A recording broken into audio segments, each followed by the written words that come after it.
Arriving at the Martin Luther King Jr. Memorial in Washington, D.C. was a dream come true for B.J. Stasio, a disability rights advocate from Buffalo, New York. Without Dr. King's work and with all the stuff he did for the civil rights movement, I realized there would be no disability rights movement or anything like that. So being here is the culmination of a dream and honoring him for what he did for all of us. Every part of the memorial has significance to Dr. King's life, from the 30-foot sculpture that has his image carved in stone to the quotes along the walls.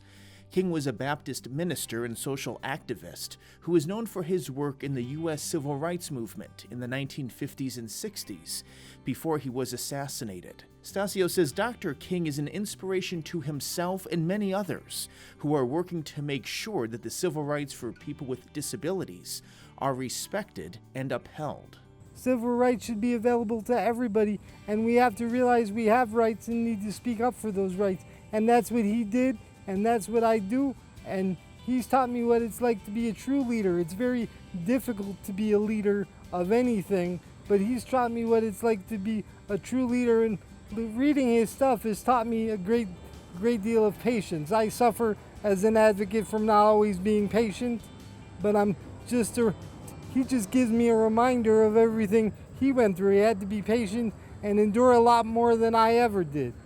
In 1990, the Americans with Disabilities Act was signed into federal law. It took decades of work from advocates to get it established. Along that journey, numerous other federal laws were passed that supported disability or civil rights, which helped to lay the groundwork for the ADA. One of the things the ADA allows for are reasonable accommodations. Stasio is the president of the Self-Advocacy Association of New York State. The Americans with Disabilities Act has allowed me to have a reasonable accommodation for the work that I do, for example. Like, it would take me forever to type one email, whereas the voice-activated software that I use, that's a reasonable accommodation to meet my job duties, I can get it done in 5 to 10 minutes just by talking. So that's helpful for me to move on and do other things instead of focusing on an email. There still remains a lot of work to do to protect the rights of people with disabilities and change people's attitudes about disability, more than 30 years after the ADA was signed into law. Take BJ's personal experience when people see that he uses a motorized wheelchair. What major barriers are simply perceptions of people. I mean, like when people first meet me, they assume I can't talk and I'm not intelligent. Like, they always look to my staff to speak for me. Those who assist me are very important to my life, but that doesn't mean that they talk for me. Ask me and I'll tell you.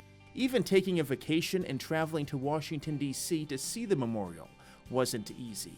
When I got here, I have an ADA room, but the bed wasn't accessible. So in my mind, the room isn't fully accessible and it doesn't meet my needs, and it's discriminatory.